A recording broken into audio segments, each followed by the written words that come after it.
Can you grow sweet potato or kumara from store-bought potatoes? Today I am going to show you the step-by-step how I managed to get slips from store-bought kumara so that I can grow my own.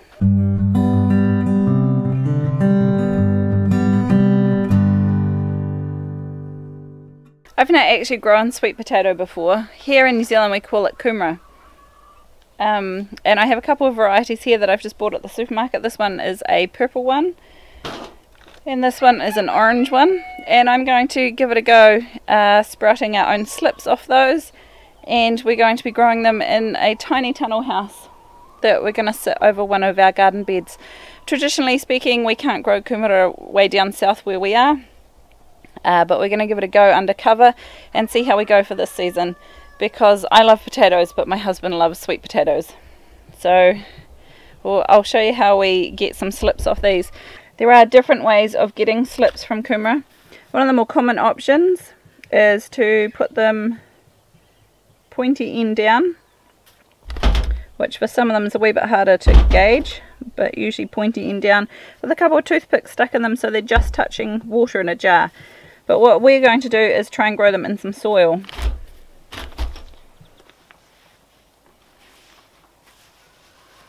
So in this tray we're just going to put some free draining potting mix.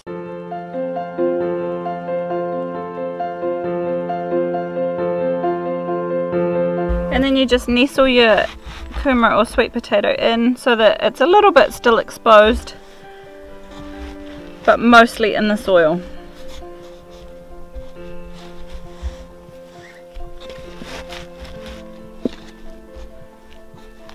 Now ideally these you would be getting from an organic grower, someone that grows sweet potatoes or kumara commercially, someone, or even in their backyard. Get a variety that you know will grow like this, that it hasn't been irradiated or anything.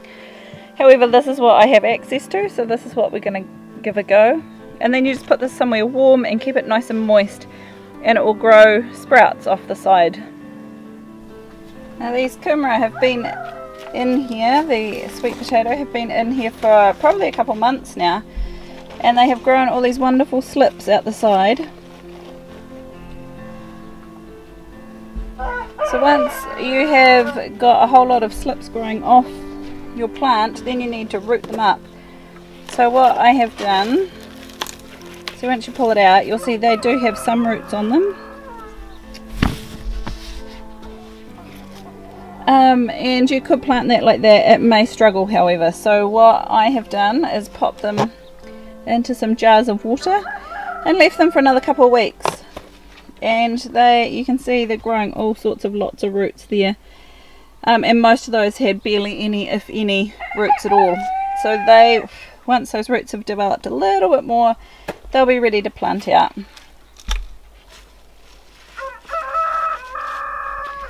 And these kumara, you can rebury these and just keep getting more and more slips off them, or you can cut them up and cook them up and give them to your animals. Right, it is finally time. My kumara bed is ready. I'm sorry, I probably pronounced that wrong, but it's basically a sweet potato. So I'm going to take these slips out and we're going to get them in the ground.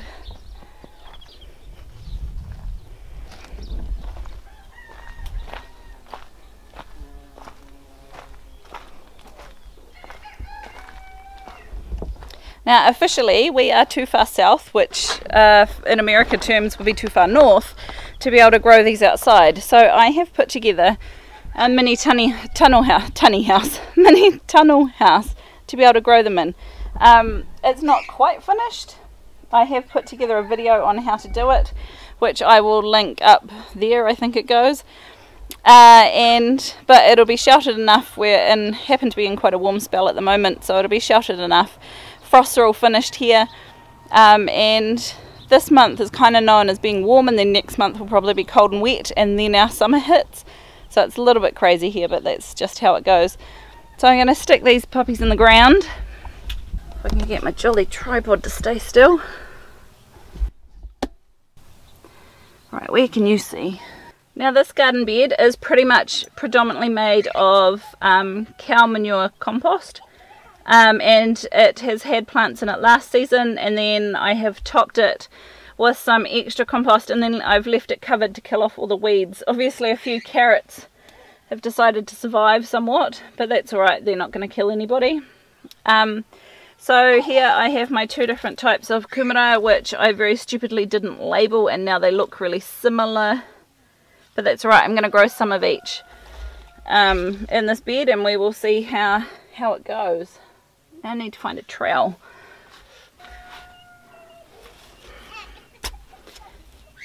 Now once these things have rooted, they're surprisingly easy to grow. And as you can see, they've grown lashings of roots. I have a phenomenal amount of slips here. So I'm going to pick out some of the bigger ones.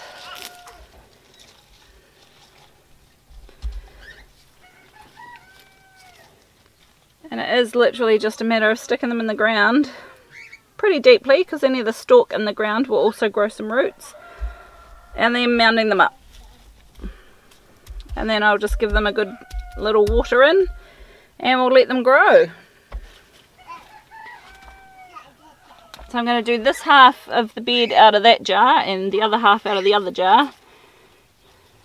And I presume once they actually grow some potatoes, we'll know which ones were which.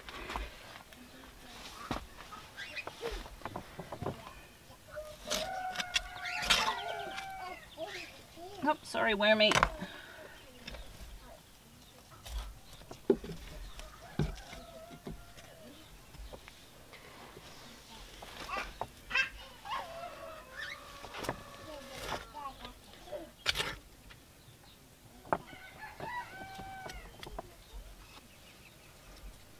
Now this garden bed is 4 foot wide, so I presume if I put 2 across, I'll probably be hitting it pretty good.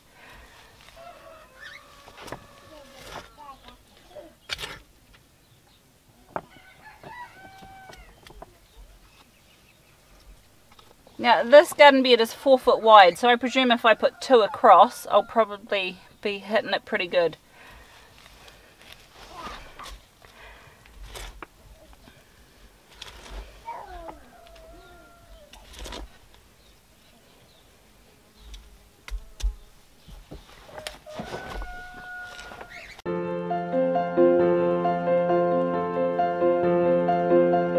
Haha, these ones are the purple ones, I can tell, because they are growing purple roots.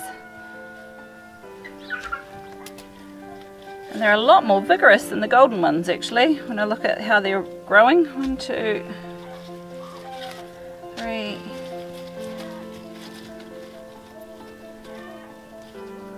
4, 5, 6.